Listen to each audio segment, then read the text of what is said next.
Lisa, an occupational therapist specialized in Padawan therapy, and I hope you are going to enjoy today's topic. It's going to be a little bit about still milestones as our last session that we did on Wednesday. Just to remind you that every Wednesday I'm going to be here at 7:30 p.m. Europe time because we are in Malta, in Panacea, and we are going to be discussing any topic that you consider that maybe you have to ask me, or you would like to share some of your stories, or maybe some of your, I don't know, certain, I don't know, difficulties, no, within therapy or outside of therapy, or struggling with understanding what's going on or what can help or not to your kid. Now, just a little bit about me. I am, as I said before, I work with children with special needs, and we work with different monkeys of different ages. Mainly we focus on their development and the independent skills. So as an occupational therapist, for me, and in general, no, it is very important that we reach all the activities that we are working on. They are there to enhance, no, the independency. So yes, last week it was quite entertaining. Last week it was quite interesting as well. We managed to share some stories, different stories, and yeah, I wish that we could be doing every time that I'm here. We've been talking a little bit about milestones, and last week we were focusing more about, well, my role was to explain you a little bit more about milestone from 0 to 1 year old, right? And if we look back at that, we were talking about children basically who will be in need to pass through different milestones, but obviously depends with who we are working and what is the project, what is the purpose, no? And what is the aim.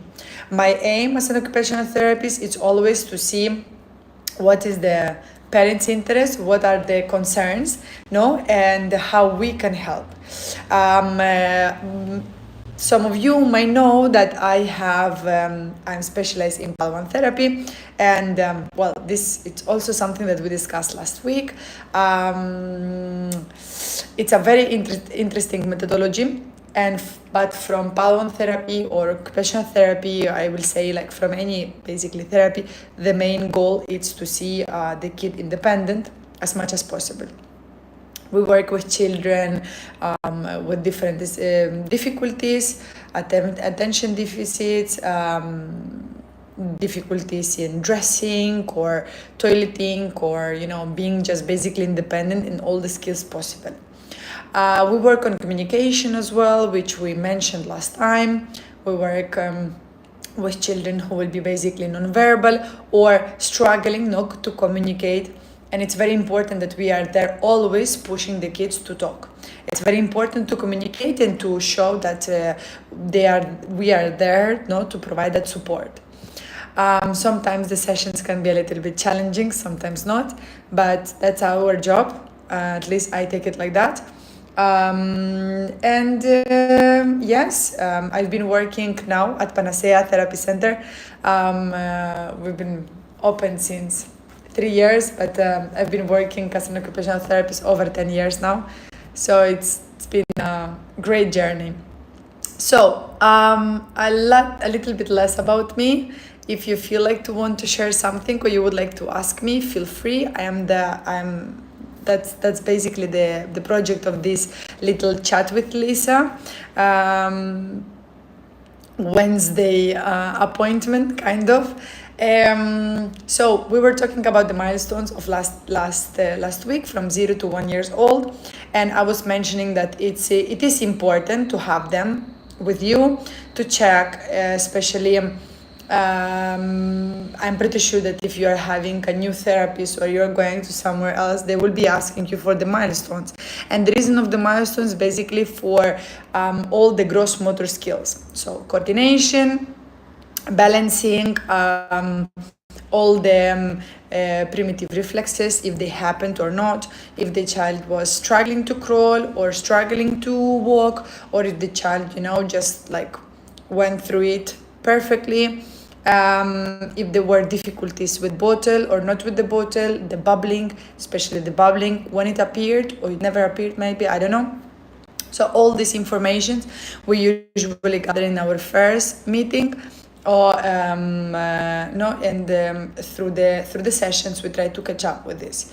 I've been working with some kids now for over more than 5-6 years. So you won't believe it that I continue working on the milestones. That's how important they are.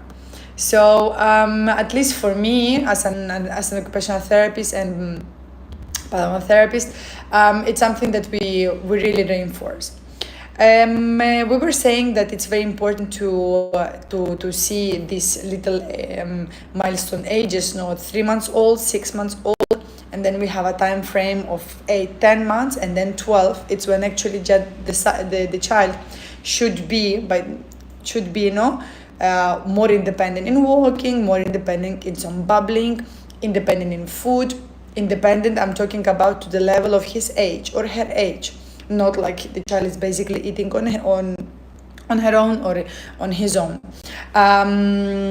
We are having a kid who is sharing the toys, maybe playing with the toys, maintaining the eye contact, which is very important. We're having all these skills. Now, when we are going to be talking a little bit about someone older, I have over here, you can see some toys. Today I decided to move to my favorite room of the clinic. It's where we have a little bit, like, we have some books over here, not some, a lot of books. We have a lot of papers over here and photocopies, because I was laughing about a post that I saw. Occupational therapists, we do laminate and we do have a lot of photocopies. That's definitely something that we have. We have to have always something in hand, to provide to the kids to work. And I like this room because I was saying, like, if you have some questions or if you would like to ask me some activities maybe for kids, depends on the age or whatever, I can be here, so I can provide it for you. So I was saying that depends on the kid that we are working with. If we have to look for a child over, from 1 year onwards, we are going to have other milestones that we are looking for. So obviously we are not going to be pretending that the child will crawl, because that is something that already happened, and normally the nerve system is stabilized enough to continue. If I'm asking the kid of 1 year old to crawl, it shouldn't be an issue, right? But we are going to still have difficulties maybe in walking. Not every child walks at 12 months old. Okay, so there is the milestones are there for us to guide. But sometimes I will have parents who will be, a little bit more worried, because if they read, especially on internet, many things you have to be double checking. If you believe you will be reading, you might think that your kid maybe something is going on. Maybe there are some signs that we have to check, and I do think that that's the right way as well. It's important to invest yourself in the child's development and read about things, and wander around if this is okay, if this is not okay, or what should be or what shouldn't. But try to relax a little bit regarding the walking, because not every child walks at the age of 12 months old. And the same comes with the speech. What do we want to expect at the age of 1 year old? We want a kid who will be playing, using both hands. Will start actually, maybe doing some blocks. Little step by step, so building little towers. We want a kid who will be trying to imitate some of your activities that you're doing. Let's say not cooking, but maybe cleaning, maybe doing things inside in the house that are very frequent, very repetitive. So the imitation starts there as well. We are going to have a kid possibly walking. Okay, bear walking, it is also a milestone and very important one. So if it didn't happen after crawling, maybe it can happen now. And yeah, we're having a kid who is basically going into more bubbling, a little bit more of imitation, observation, so checking exactly what you're doing, especially with other kids. This is something important. So there is that interest, for the peers, if it's in childcare or at home or in the playground, etc. I suggest that at this age, if you're not seeing much interest in toys, I always suggest to use videos, music. It's very important to continue stimulating. Last week we were talking, if you weren't here, because hi to everyone who is watching or stopping by. If you were here last week, we were talking that it was very important. I wanted to focus a little bit the importance of sensory stimulation and tactile stimulation. So this tactile stimulation or sensory stimulation that you will be having with your kid, it's very important at a certain age, especially when they are very, very little. We are going to be the one who will provide this body awareness to our kid through the touch, through different massages, etc. When the child is growing and the child is actually improving in their milestones and their activities, we need to kind of continue being there for the kid and continue supporting the child. If we see that the kid is not, for example, very much interested into playing with others, sharing toys with others, etc., there are other ways that we can be supporting our child. And music, it's very important and it's very, very beneficial. Videos with imitation songs, the nursery songs, especially that everybody knows, the head, shoulders, knees and toes, or I don't know, the wheels on the bus, row, row, row your boat, etc., etc. I'm not going to sing. I'm not that good at singing, even though in my daily work life, I am singing all the time. And in fact, a little bit my voice it's changing. The weather though is not that's nice neither.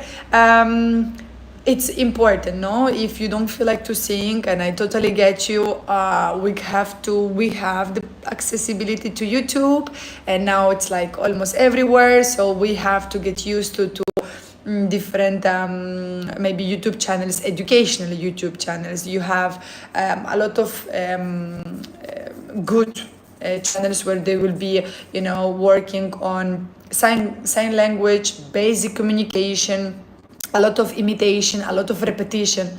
That is fine and that's okay, and that is totally should be there, to support your kid. I'm not talking about on a daily basis, but depends what are your needs. So if we are not there basically playing with others, maybe we can be encouraging our kid to be more interactive with the videos, with the music, etc.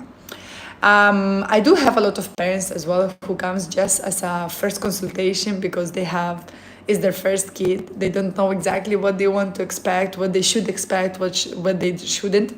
There is actually a book, I believe, called something like that. What should I expect when I'm expecting, or something like this. I believe that that's also a nice approach, especially if it's your first kid. Occupational therapists, we are for that. We are here to provide you information. We are here to inform you what should be, what shouldn't, maybe different activities. We are mainly known, and even though I'm smiling, it's not that funny, as a play therapist, which nowadays, thanks to a lot of awareness, we are getting into something more serious. But at least when I studied occupational therapy, it was, you are the one who is doing something with the blocks. Well, we are not only playing with the blocks, we don't only play with the shapes that I have over there. We do way more things, and an occupational therapist actually can be there for you to show you, to explain you your milestones, to check on your kid and say, okay, listen, I think the development is going right. No, maybe you need a little push, a couple of sessions. You don't really need to start therapy on a weekly basis or a daily basis. No, so I also have parents, for example, who would like to continue having therapy, but not as a therapy in a weekly basis, but more of this little boost that a professional can actually provide to your kid. You know, to make sure that the balancing is good, to make sure that his gross motor or her gross motor skills are developed well, you know, like catching, throwing, rolling the ball, all these things. And I believe that all these skills are very important, you know, to develop them as not as fast as possible, but checking when your child is ready to develop them, because each skill has a functionality.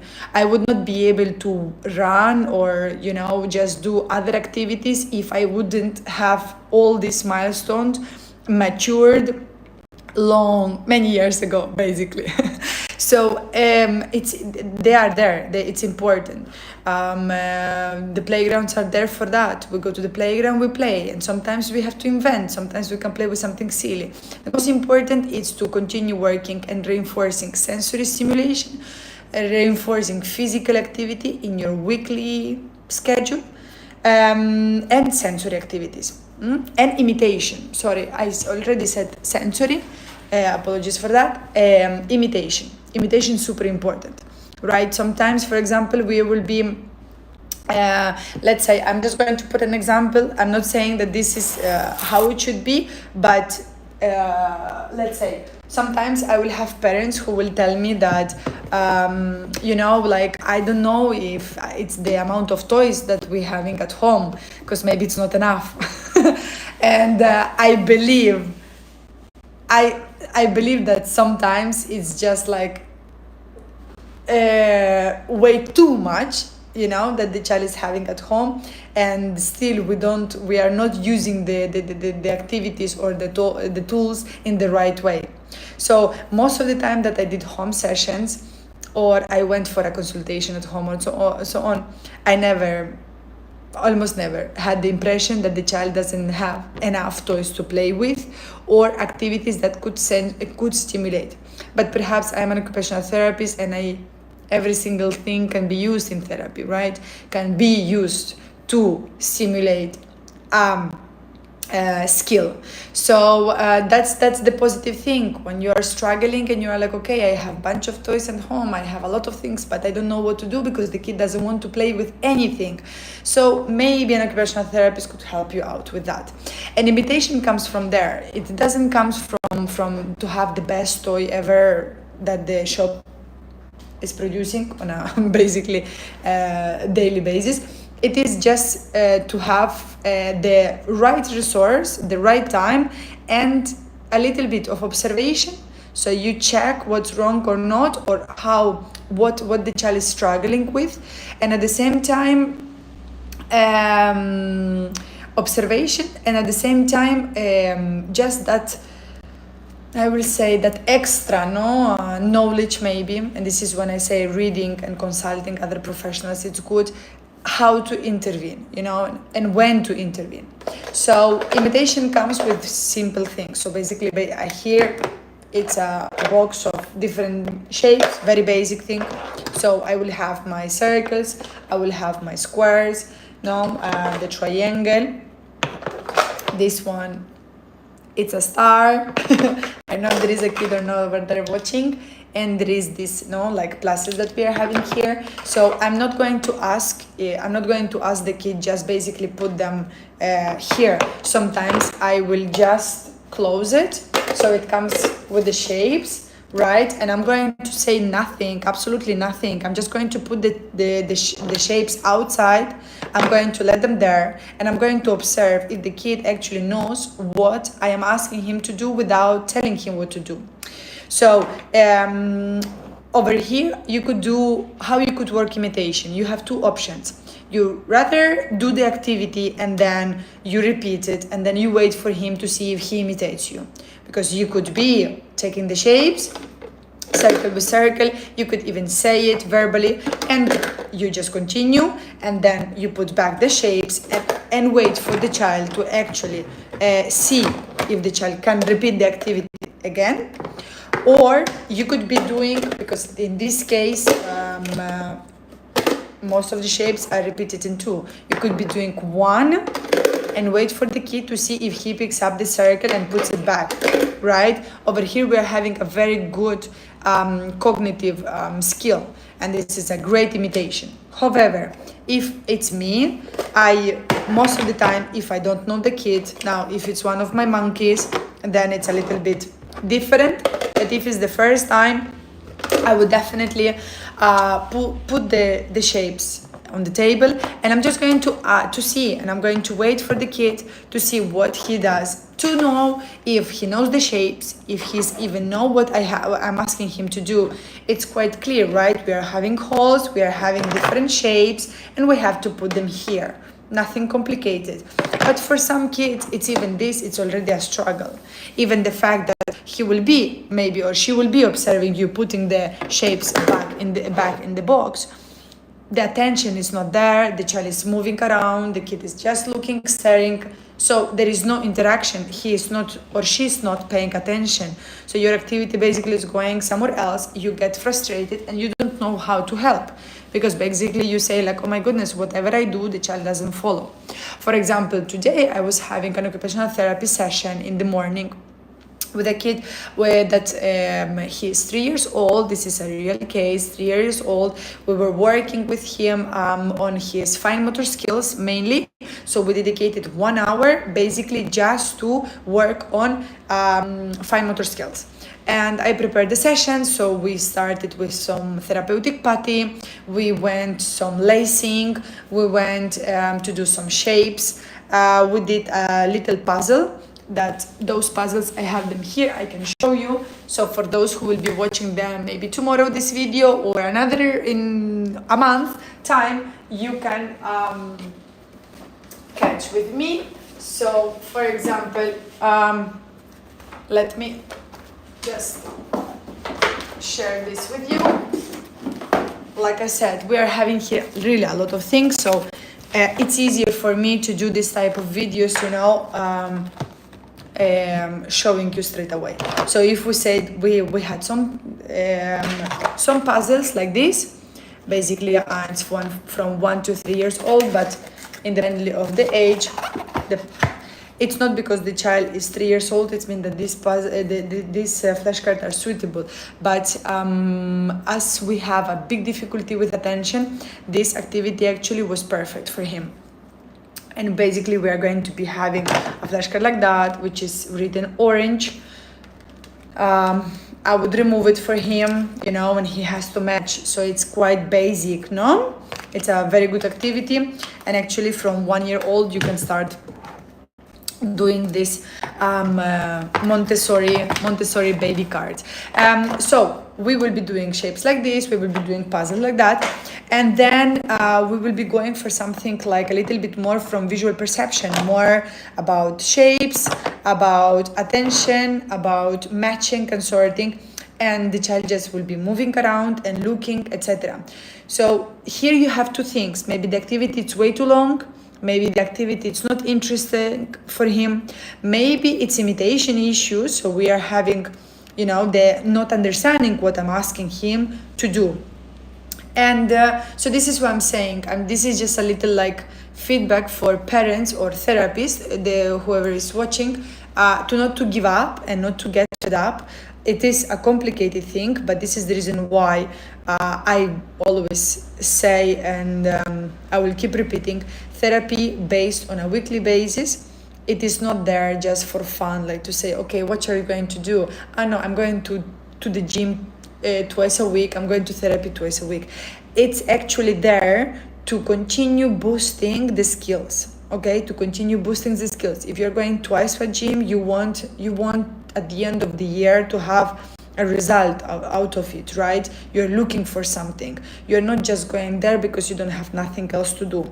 In therapy sessions is the same. We're going for therapy on a weekly basis, and thankfully for those who can come on a weekly basis, obviously, to maintain the skills that your kid has, but at the same time always try to push more and more and more. So that's basically, at least here at Panacea, the way how we are working.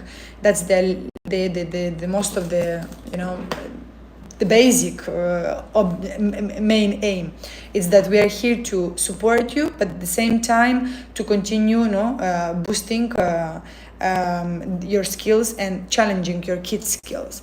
So in this case, you could be working different things with shapes, with a box like that. You can be working on matching, sorting.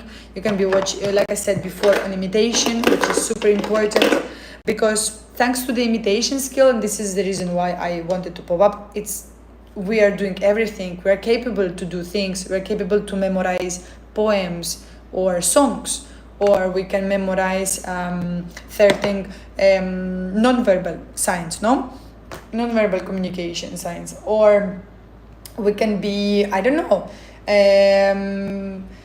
remembering that if I think about watermelon ice cream, I can actually put in my head a watermelon ice cream, So that is imitation, those skills are super important for our creativity, imagination, those important skills that will get us to basically do whatever we want in the future.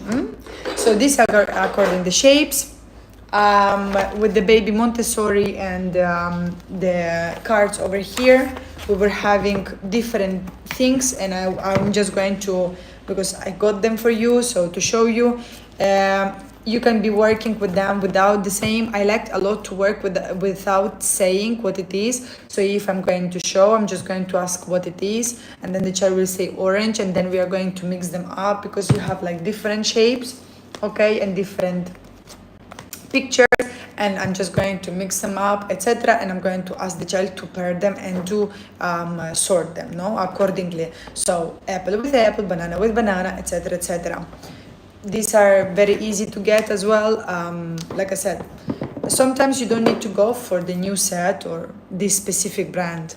I'm pretty sure many things that you have at home, they can work. What's important is to know your goal, like why you're doing what you're doing. If you're working on sensory, or you are working on gross motor skills, why you're working on gross motor skills. If you would like him to get a puzzle, why you want him to get a puzzle? What's the benefit of getting him a puzzle, and which puzzle? So all of this is very important. Now, the main basically idea was to just fresh up a little bit what we spoke last week about milestone from 0 to 1 year old, and a little bit what to expect from 1 year old onward up to 2. And at 2 years old, it's when we are going to have this huge hit, because speech will arrive and we will have like this little cheeky monkey full of speech and full of talking. When it doesn't happen, sometimes it doesn't happen, we are facing clearly a delay. Doesn't matter that we call it with a diagnosis. Maybe there is no diagnosis, maybe we don't know, but there is a delay in speech. We have to definitely work with it. We can be working with a speech therapist, definitely. Speech therapists, occupational therapists, they do a really good team where we can be working. At this age, obviously, we're having some little behavior, maybe complications, because we like to be a bit stubborn. And from 2 onwards, which depends on how severe is the behavior issues. We can be talking about ABA therapy, which we also spoke last week. Someone was mentioning if we do ABA, or if I believe in ABA or whatever. I believe in any therapy, believe me. I like any therapy as well.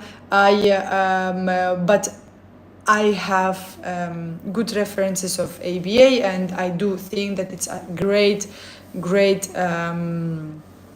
colleague with occupational therapy and with speech therapy and with physiotherapy, you know, so that's for sure. Behavior, it's part of our very basically life, no? The way how we sit, posture, hello, the way how we sit, the way how we are playing, the way how we are behaving, the way how we are sharing toys, the way how our attention is, everything. So ABA takes in charge as well many of these great skills with great strategies and good intervention. So yes, from 1 to 2 years old, like I said, you will have kids different, not strategies, not difficulties, but I will say like just different. No, we'll be having different approaches, different difficulties, and according to what you see that it's difficult, you will have to work on. So, Ana Harnita, hi, hello from Indonesia. This is Malta, so hi from Malta. If you have any question, you can ask me. We were just talking about milestones and a little bit some of the skills that are very important in the child's development. And I was saying that a child from 2 years from 1 year to 2 years old will have a big skills going on, walking, no, being more independent, feeding, we will be more talking, so there is more communication going on, we will have a little bit of behavior, so you know there is a little bit of everything, right? I don't know if you have any questions. For those who were coming and going, stopping by, for those who are following me still now, I truly appreciate that you connect. I truly appreciate that you listen to me. I really loved last week. We had a little bit more of interaction, and I really loved it. So please don't hesitate, no, to write and to express your concerns, or you know, like whatever you share your experiences. Marie could hold high Padovan. Well, Padovan therapy, yes. So I was saying before, and like I repeated last week as well, I am a Padovan therapist specialized in Padovan therapy. So I'm an occupational therapist specialized in Padovan therapy, and I do provide Padovan therapy. But with the time and with the experience, I will say, and my intervention with kids, I started more to how to put it in, let me see, bring a little bit more of individualized, no, approaches. So sometimes I will be doing Padovan therapy, sometimes I will be coming back to my occupational therapy background, no? Do you work with the pacifier? Yes, we do work. However, depend on the child, depend on the skill that you are looking for. If you're looking for the sucking skill and the sucking reflex, and your child needs to work on it because to reinforce all this area, definitely it's something that you can work on. Yes, it's something that we will be working on, and it's something that we recommend. I can show it. So I can show you the pacifier that we are using. I can show you maybe the reason why it is important, but I cannot share with you right now the technique how we are using. I can just explain it if that's okay. The reason why I cannot show you the technique that we are using is merely because I will need someone to show you on. I cannot show it on myself. I will just use the pacifier. So if you hold for me 1 second, I'm coming back.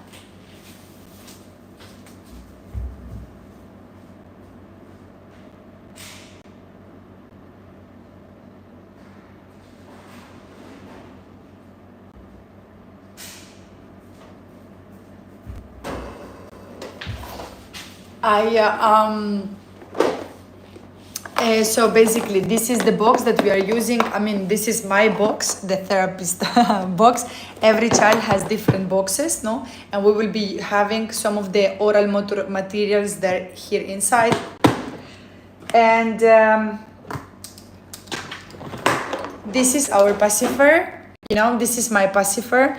I will say we try to use pacifiers that are big, but the most important is this.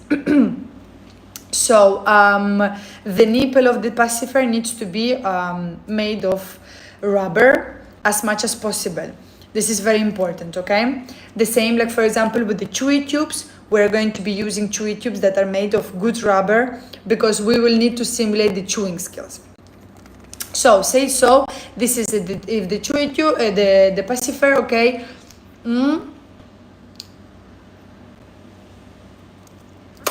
So you will want to stimulate these muscles, okay? In the cheeks. So basically, the pacifier is here, okay? What you're going to ask the child is to be seeing how the child is using the pacifier, okay? Many times you will have kids who will never use the pacifier, so it's not something that, it's something that you need to install it, right? If it's a skill that the child never used. If the kid already used the pacifier before, it shouldn't be a big difficulty. As you can see, under this pacifier, I don't know if you see over here, there is a dot.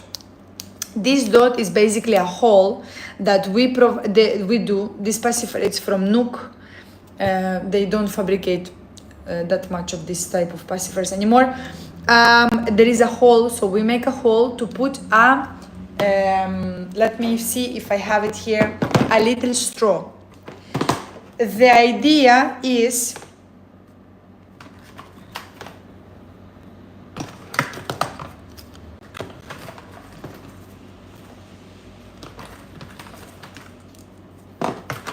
it's not the right, okay, Marie, but I'm going to try to do my best.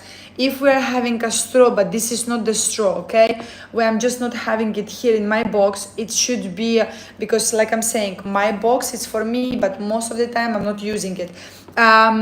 If we are having a straw, which is very, very tiny, we have to pass it through the hole, okay, and this straw will be connected to a glass of water, milk, most of the time water, but can be connected even to a juice, whatever you want. So when the child is actually sucking and using the pacifier, there is water coming in, and this will stimulate a little bit more the sucking reflex.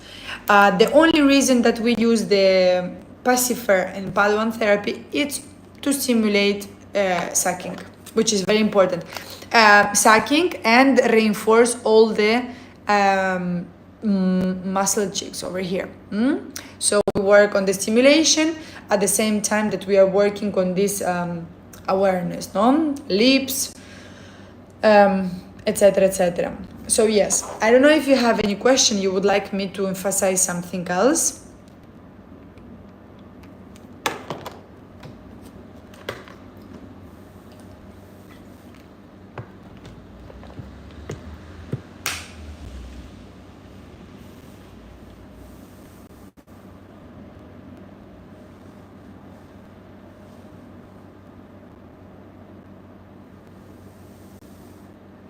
I don't know what that means. This is water, okay?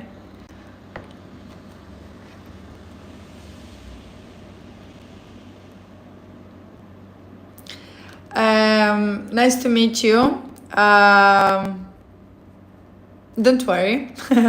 The most important that you get benefit from this video, so thank you for watching.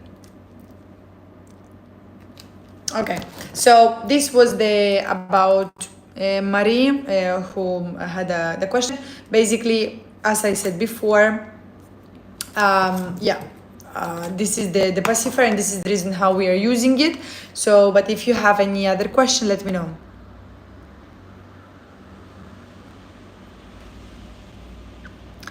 Yes, you can, of course. If so, what age is your kid or your patient?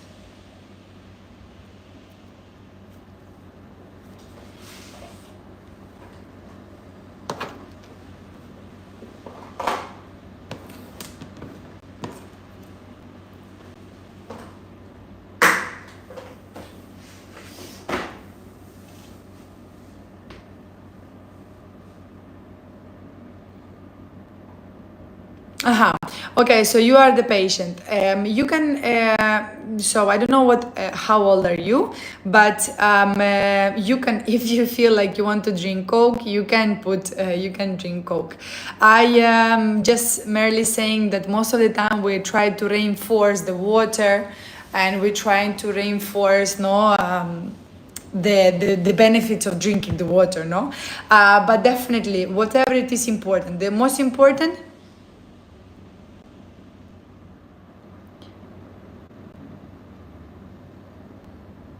Aha. I don't know. I don't. I would not. I don't want to lie, so I don't remember.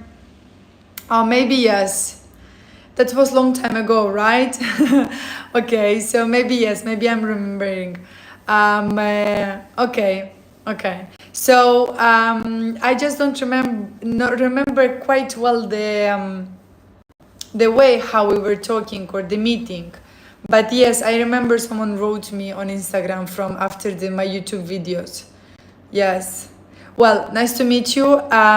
So you can be using Coke if you feel like. The most important that you use the pacifier with the straw, etc.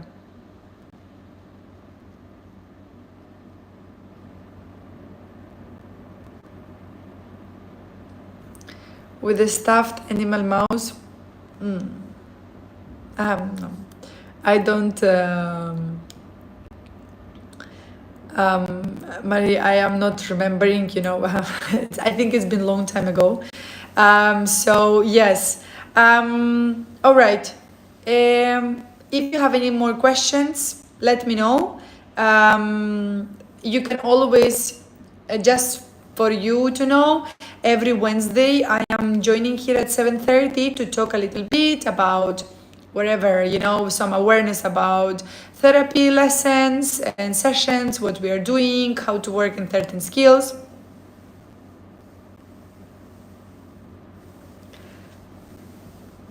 Good, good, good, good. Well, definitely they work in very good skills, no? So that's fantastic. So, like I was saying, like we are here every Wednesday. I'm here every Wednesday. If you would like to talk about anything in particular, let me know. I am basically here to answer your questions. If you have questions that you would like, if you have things that you would like me to show you, definitely let me know, like with the pacifiers, etc. Aha, except the Padawan one. Yes, now I think I remembering you. Yeah, I think so. That you were struggling with the pacifier. Could be. The Padawan one, well, mainly we are using, maybe because the one that you're using is quite big, so depends, you know. That's you have to check with your therapist. The best you can do is to check with your therapist, because I don't feel comfortable enough to tell you, listen, maybe you can try this or that, okay, because I'm not following you, you're not my patient, so that's a little bit complicated, but definitely speak with your therapist. I'm pretty sure that maybe there is something that can be done, but yes, it can be a little bit a difficult activity to do, definitely. Like I said before, I came to the point where I approach my clients individually, and how much possible, you know, we are applying different strategies and different methodologies. I don't believe in one particular therapy or in one particular approach. Every child, definitely every child is different, and definitely every child needs, you know, their own particular activities or access to different strategies, etc. Do you have a Navo phone? Nova phone? I don't think so. I don't know what it is. I don't believe I've heard. It's a brand of a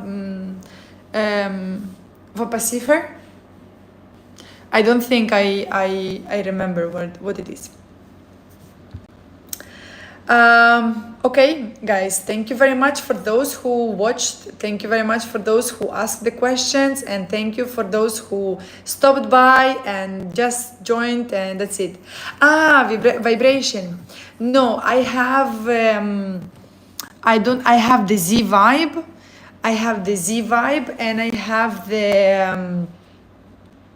have a different type of tools for vibration that I'm using. Yes. So every therapist will have their own, I will say, but that's a good skill, a good sensory stimulator. So definitely we use it. So like I was saying, thank you very much for joining me. It was quite fun. I really love your intervention. So please join me. Ask me a question. I'm here for you. Okay. I wish to post more videos in YouTube channel. For now, I found this is the best way that I can be a little bit more connected to you, as I really appreciate all your likes, all your followings, and all your support. So thank you very much for watching me. I will be seeing you next Wednesday at the same time.